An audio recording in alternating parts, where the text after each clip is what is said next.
What is up, everyone? Welcome back to another episode of the Doug Las Vegas UFC Betting Show. This week we are back in the Apex for the first time this year for UFC Vegas 113, headlined by a pair of bantamweights in Mario Bautista versus Vinicius Oliveira. I like a lot of spots in this card, going to give out a lot of interesting betting angles, so let's just jump right into it. Let's start with our main event as Mario Bautista takes on Vinicius Oliveira in a matchup of high pace and aggressive bantamweights. Bautista's a veteran with a well-rounded game. We've seen him wrestle like he did against Aldo. We've seen him box like he did against Mix. We've seen him counter-wrestle scramble like he did against Umar, even though he came up short in that fight. We know how good Umar is. I thought it was an impressive performance. He's obviously got the experience. He's been around since before 2020 at his debut, I believe 2019 against Corey Sandhagen. And he keeps high pace. Mario Bautista is a complete well-rounded fighter. He's not necessarily a puzzle to solve, but it's difficult to find a clear path to victory for a lot of fighters against him because he's so strong in so many different aspects of the game. Vinicius Oliveira, on the other side, he lacks technicality, I'll say. But what he lacks in technicality, he makes up for it in physicality. He's a big, strong guy who will stay in your face, take shots, and swing bigger shots to land. His defensive wrestling is pretty strong. He defended takedowns from Ricky Simone back in just his second fight. And then he was able to overwhelm the likes of Kyler Phillips and Said Nurmagomedov with his cardio, power, and pressure. As far as picking this fight goes, I'm going to go with Bautista. I think Bautista is just on another level up here where Oliveira is not going to be able to overwhelm with his physicality. Bautista is just too experienced to get overwhelmed like that. And he can mix it up. I think he can keep up the pace in the striking. I think he can out-volume him with boxing, mix in a couple takedowns, maybe get a submission. I'm going to say he gets a decision because I think Vinicius Oliveira is pretty durable. We've seen him get finished on the regional scene in all his losses, but I think coming into the UFC, he's shown he can take shots better. He's improved his grappling a little, like he showed in the Simone fight, as I said. So I'm going to take Mario Bautista to get a decision here. As far as betting, Bautista is going to be a piece in my parlay of the week.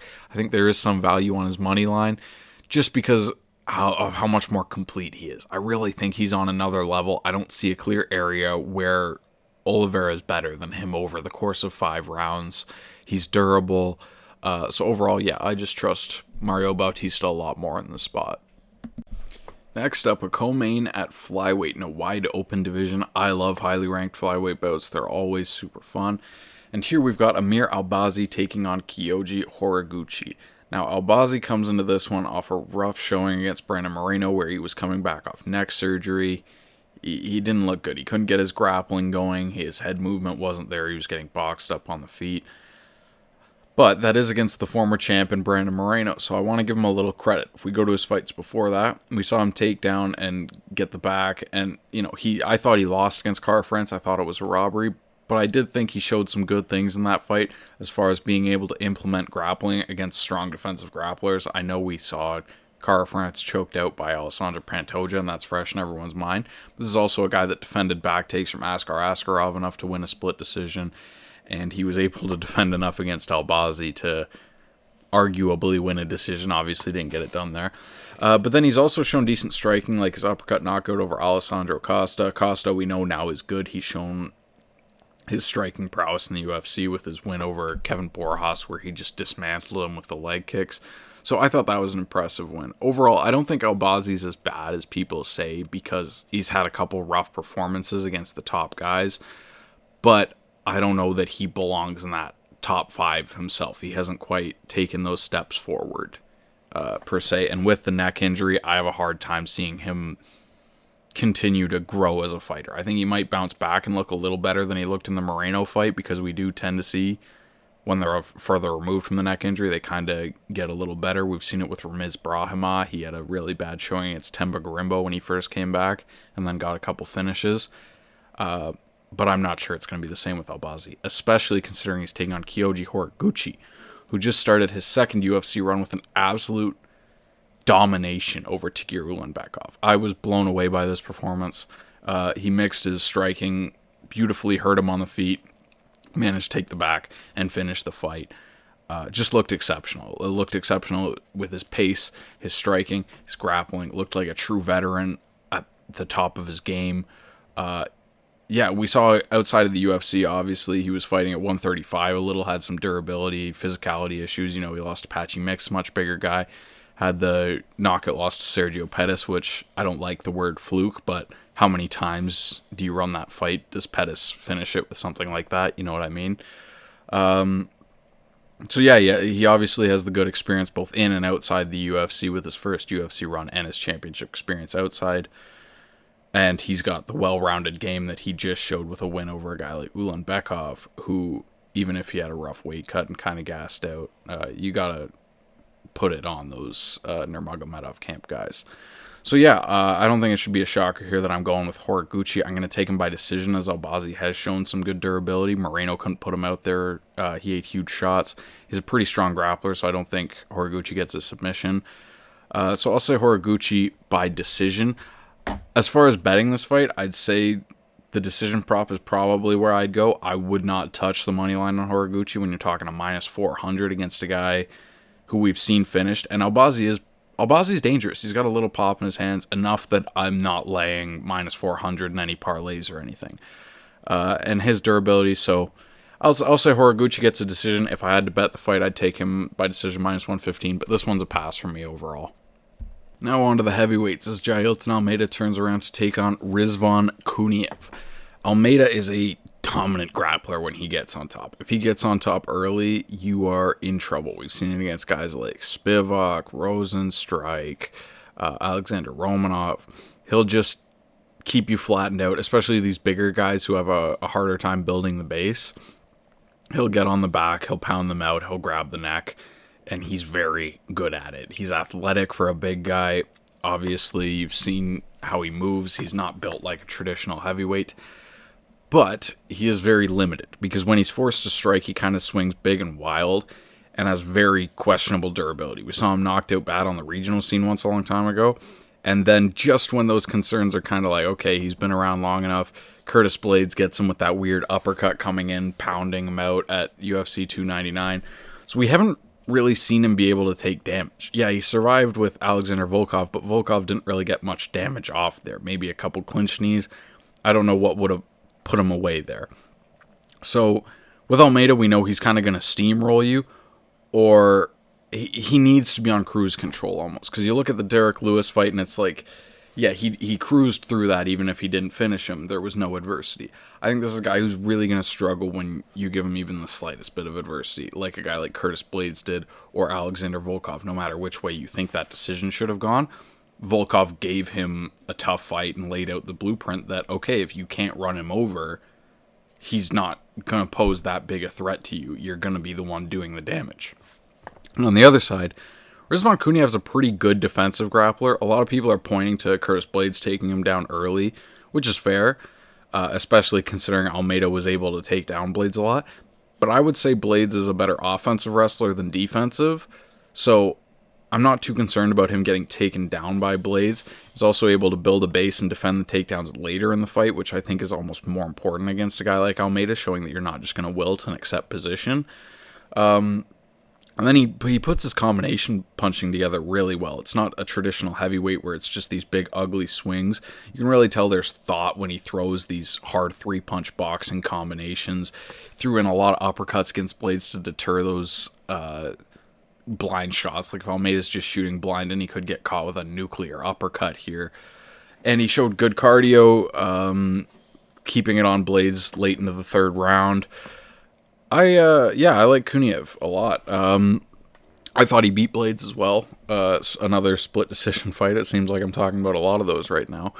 My pick for this fight, some of you might have already seen, I posted my video. My underdog best bet of the week is Rizvan Kuniev. I think at an underdog price, you gotta take, well, you don't have to, but I had to take him against a guy like Almeida because I think he's going to force this adversity that I've said I think Almeida struggles with. I don't think he's going to just lay down and accept position in the first round, get choked out or pounded out. I think he's going to struggle. I think he's going to make it to the stool in the second round. And I think he's going to be able to force a little bit of striking where he can get damage off and maybe finish or steal the last couple rounds off Almeida and get the win.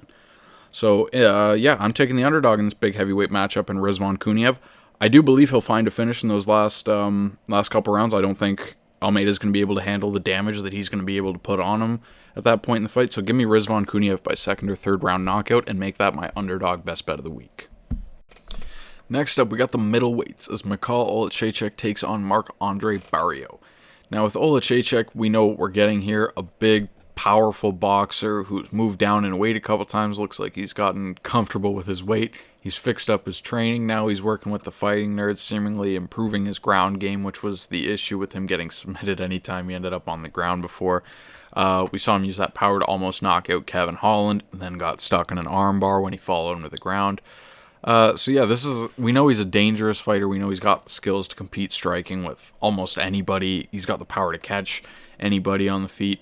And with the improved training, I like the direction that he's gone in. It's clear that he's made improvements, and now he's coming in off back-to-back first-round knockouts over Cedric Dumas and Gerald Meerschaert. On the other side, Marc-Andre Barriault, the power bar. We always know he's known for his aggressive style, clinching, wearing on guys, just dragging them into deep waters with his damage and kind of grinding guys out. That's what I think of when I think of Marc-Andre Barriault. Although in the recent years we've seen him slept twice in a row by Joe Pyfer and Dustin Stoltzfus, then he got the win over Bruno Silva, although Bruno Silva was very much done at that point over the hill. And he did take a lot of damage against Nurmagomedov, even landing shots that made that a tense fight, despite him being a big underdog there.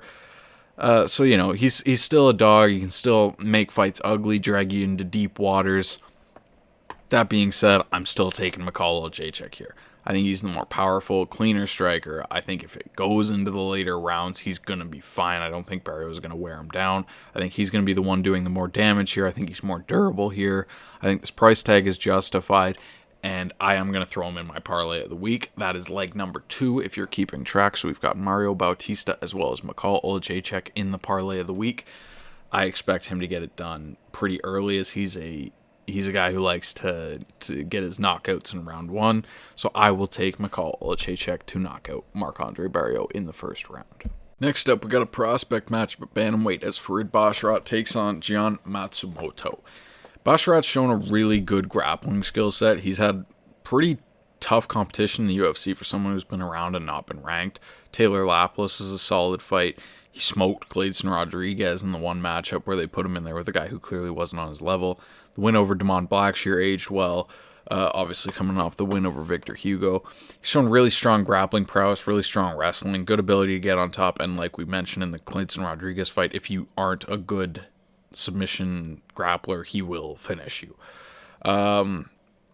On the other side, we got Gian Matsumoto, a very athletic and aggressive prospect who's taken a couple steps forward, or maybe a step ahead. We saw him fight Rob Font in a ranked matchup where he was very wrestling heavy, although his defense has been an issue. He's a good offensive fighter. He'll swing aggressively on the feet. We saw him have grappling success against Rob Font.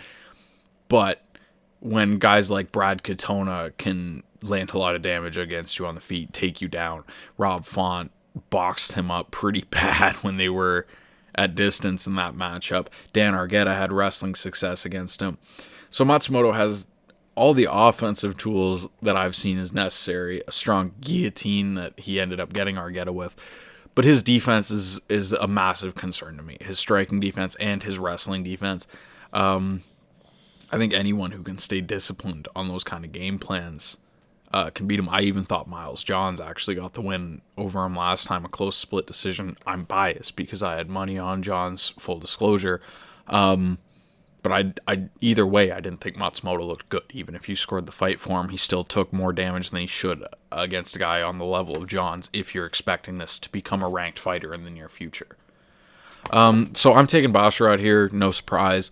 I'll take him by decision because Matsumoto is durable. I have questions about his defense, but he's young, he's athletic. He showed he took all the damage when Rob Font was landing on him. Good enough submission defense. I think he's probably got has a better chance of landing a submission than getting submitted in most fights. Maybe not this one in particular because Basharat's a good, a great grappler himself. So overall, yeah, I see this one going to decision. I see Farid using his wrestling to control the fight, similar to how Dan Argueta did, except he's not going to gas, he's not going to get caught in a guillotine. As long as he stays responsible on the feet, I think this is Farid Basharat all day. Next up, we're at light heavyweight as veteran kickboxer Dustin Jacoby steps in to take on Julius Juicebox Walker. Jacoby, as I said, is a kickboxer. He's a veteran. We've seen him take on a lot of these fringe-ranked guys in the division, not necessarily the top guys, but we saw him. I thought he beat Khalil Roundtree across the 3-round striking match. Looked good there. Saw him knock out Vitor Petrino. We saw him go toe-to-toe with Alonzo Menafield. So this is a guy who's always in there with respectable competition, and he handles it well. Like I said, I thought he beat Roundtree, knocked out Vitor Petrino. So this is not an easy out by any means. His kickboxing is difficult and awkward to deal with, and he has some decent power in his hands, good cardio, and much improved defensive grappling from early in his career. On the other side, Julius Juicebox Walker comes in with an 0-2 record, a short notice fight against Alonzo Menafield where he went the distance, and kind of just a weird, ugly fight where they were both gassed, kind of hurting each other. And then against Rafael Sequeira, he had another ugly kind of decision win. I mean, it was clear, but should be a lot more clear against a guy like Sequeira, who hasn't made it out of the first round with anybody else. Like, Modestas Bukauskas shouldn't be doing that to you. Ibo Aslan, I guess that's all he does when he wins to people, but still, that shouldn't be happening. And then Julius Walker ran through him. So as far as this matchup goes, I have a hard time picking against Jacoby here. I think he's more experienced, he's cleaner, he's got better cardio. I think he's going to be able to defend the grappling. Walker's a lot younger, but I think he's younger to the point where he hasn't really been in there with these guys like him yet, unless he learned a big lesson from the Menafield fight that I'm missing. And we saw him after that against Sequeira, and he didn't look much improved. So I don't really know what level Julius Walker's on right now. I can confidently say, though, I don't think it's the level we've seen Dustin Jacoby operate at. I think Jacoby has a pretty clear cardio advantage, too. Even though he's the one coming in on short notice, he's just gone deeper into fights and looked better many more times. So with that, I will take Dustin Jacoby to get a later knockout. I'll go second or third round if I had to pick a round. Let's say Dustin Jacoby round 3 knockout. Next, we'll go to the welterweights as Alex Morono takes on Daniil Donchenko in a matchup of a veteran versus the Ultimate Fighter winner. So Morono is a veteran kickboxer. We've seen him take on a lot of the veterans in the division. We saw him fight Niko Price, Joaquin Buckley, Santiago Ponzinibbio. And he's always held his own. He's always got this kind of difficult boxing style where he'll look hurt and he'll stay in your face. He'll keep landing these decent shots. But the problem is he always gets hurt and it's getting worse. He's always looked like death on the scale, and then he comes into the fight, gets caught with something, and even if it's not the biggest shot, it'll visibly rock him to a point where you get very concerned. And even if he manages to survive and finish, it's always a bad look, like it was against Joaquin Buckley. And he's only getting older. These problems with the weight cuts and stuff don't appear to be going away anytime soon, which makes it very difficult to back Alex Morono at this point in his career, which is why he's such a sizable underdog here. On the Donchenko side, comes in lacking experience pretty heavily. He's just 24 years old, coming off the Ultimate Fighter, but he's dangerous. He's physical. All his wins come by knockout, or all his pro wins, I should say. He did get a decision win on the Ultimate Fighter. But yeah, he's dangerous. He's damaging. He's got good experience for a 24-year-old. Has been in the octagon a fair amount of times. He's creative with how he does damage with the elbows and stuff. A lot of people compared him to a mini Yuri Prochazka on the show. So yeah, with that, I'm not overthinking this one too much. I'm not getting involved from a betting perspective just because the price is outrageous when you're talking about a 24-year-old versus a veteran. But I don't see how you pick against Donchenko here. I just don't see how you trust Morono to take the kind of damage that's probably going to be necessary to get a win over a much younger fighter here. So yeah, I think Donchenko gets another finish here. I'll say he gets it done in the second round. Next, we got a matchup of veteran welterweight kickboxers, as this matchup just came together this week. Nikolay Veretennikov taking on Niko Price. Veretennikov is a durable striker. We saw him go the distance with Danny Barlow. Saw him lose a close one with Francisco Prado. But he's not an easy out. Doesn't have the strongest grappling, but he'll stay competitive in the striking, and he won't go away. Niko Price on the other side, he's reached the end of his career. He's had a lot of fun brawls, but it's done. We've seen his ability to take damage has disappeared. Got knocked out in less than a minute by Robbie Lawler. Had kind of the wild fight with Jacoby Smith, but still got finished. I just have a hard time trusting Niko Price for anything other than a flash KO at this point, and the explosiveness that got him these flash KOs over guys like James Vick in the past. It doesn't seem to be quite there anymore after his various knee surgeries, and I think he's had a lot of injury issues. So with that, I'm taking Nikolay Veretennikov here. I think he's just the more durable guy with more left in the tank. Give me him to get it done inside the distance. I'll say he gets it done in rounds 1 or 2. Next up, we'll go to a prelim here at straw weight between the 115-pounders. Bruna Brasil taking on Ketlen Souza. Brazil is a nice, clean outside kickboxer who does good work with the low and the body kicks. She keeps a relatively high volume, although she tends to hesitate and even completely freeze when she's got a clearly superior opponent in front of her. So against Kong Wang, she really couldn't get anything done with the hands due to the speed advantage. Resorted to just kind of pitter-pattering with the low kicks and losing a decision. Against Luma Lukbunme, she struggled with the physicality, and against Denise Gomez, she was caught with the right hand and finished. Still, she's had some good showings against Ming Shi, Molly McCann, Shauna Bannon, Marnik Mann. The one thing you notice about all those names that they have in common, they're pretty low level. So I think she's going to do what she needs to get done to beat these lower level girls, but I don't know what she can do to push to beat this next tier. Now, Ketlen Souza, is she on that tier? Not quite, but is she far enough to beat Bruna Brasil? We can discuss that. She's coming off 2 split decision losses to Angela Hill and Piera Rodriguez. You could make arguments for both. I thought they were both close fights, where she showed good things and bad things. She's obviously powerful. She's physical. She's willing to walk forward. She's pretty durable, and she has power. She caught Yasmin Yaworgi early and got the finish. So she's dangerous. She's physical. And for that reason, I'm going to take her here. I think she gets a decision. I just have a hard time seeing Brazil handle this physicality, keep up the pace on the outside kickboxing for 3 rounds. I think in at least 2 of these rounds, Souza can create a moment or force some hesitancy out of Brazil enough to win them.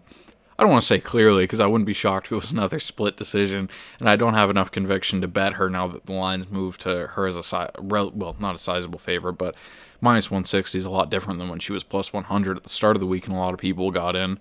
So yeah, I'm picking Ketlen Souza by decision. After the line movement, no play here for me. Back to the bantamweights, and a matchup that I really like is Said Nurmagomedov takes on Javid Basharat in a matchup of well-rounded guys who are looking to move up. Nurmagomedov comes into this one off back-to-back decision losses to Vinicius Oliveira and Bryce Mitchell.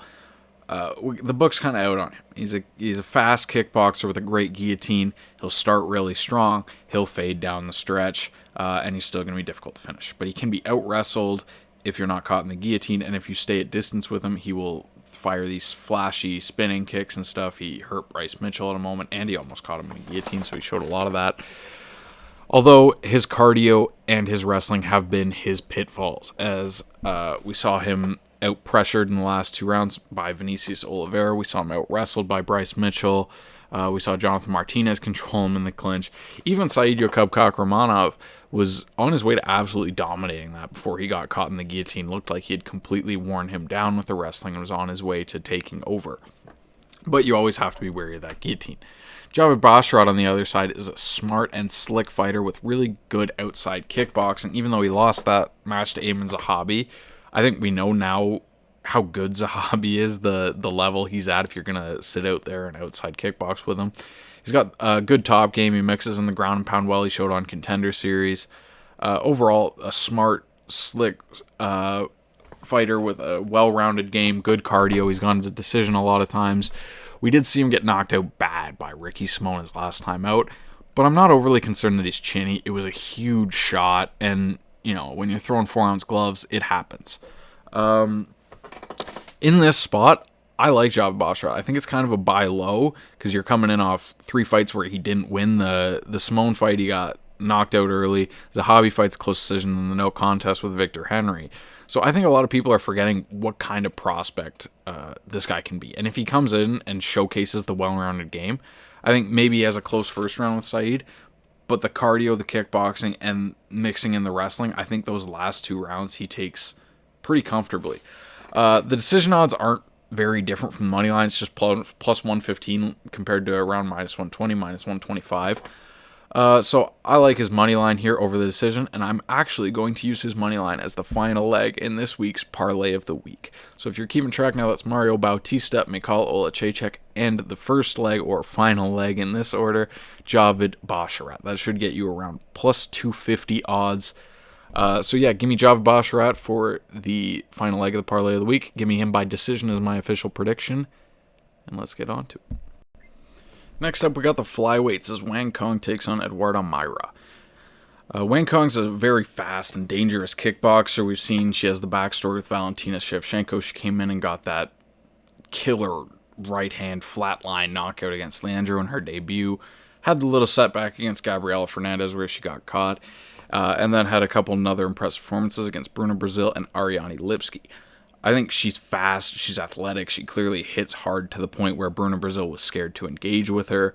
I really like Wang Kong. I think she's dangerous. I think she looks like she's putting the experience together where she's ready to make a real run at the rankings and start becoming the threat in this division that many expected her to be when she first came in. Moira on the other side, she's solid. She has basic striking, decent jab, solid grappling when she's on top. She did well to control Veronica Hardy on top a little bit.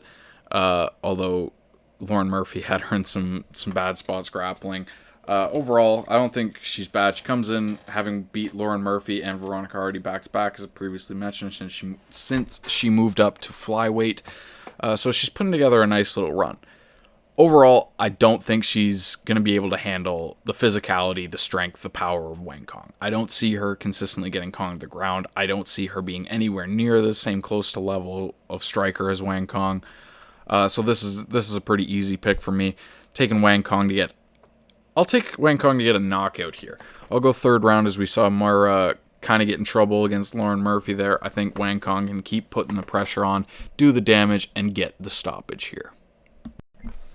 Alright, now we got a fun one at bantamweight between Moin Gafarov and Jacob Wiklax. I can't say it for the life of me.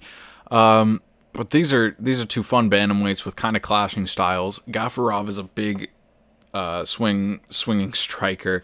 He showed his strong wrestling defense, kind of a breakout performance against Rinya Nakamura as a big underdog last time out, where he was able to, as I said, defend the wrestling and then land hard shots, dropping Nakamura several times, almost getting him out of there in what was a really good performance. Now, I still have questions about his fight IQ. As we saw, he took on Saeed Nurmagomedov and was just all pressure right away to the point where he practically stuck his head into the guillotine for Nurmagomedov and ended up getting finished in just over a minute. So he's got the tools. He's strong. He hits hard. His technique is pretty good. But I have questions about his fight IQ and his grappling overall.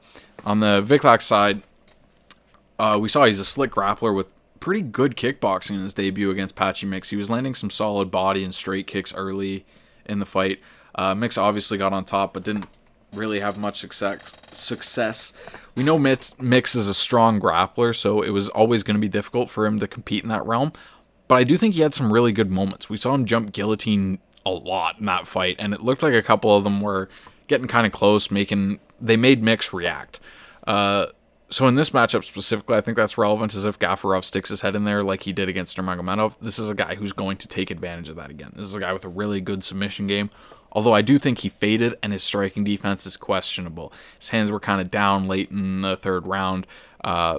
Mix obviously took the third round just by getting on top of him, but I think a striker putting pressure on him could land some big shots on his chin when he's faded like that and his hands are down by his waist.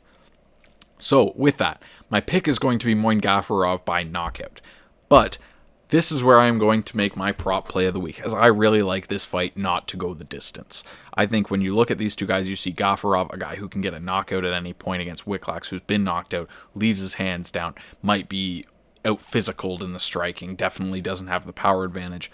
But if they start grappling, I could easily see Wiklax finding a submission on the ground. I could see him grabbing the neck at any point in this fight.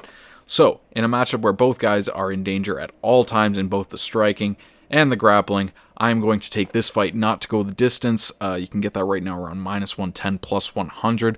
I'm going to post the best number I get, but that is going to be my prop play of the week as these two bantamweight finishers clash. Again, my official pick is going to be Moin Gafarov by knockout, but because I could easily see Wiklax grabbing a submission, I really like this fight not to go the distance.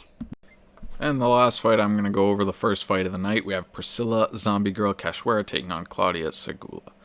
So Cachoeira we know is a dangerous puncher. She got that big knockout over Nunes.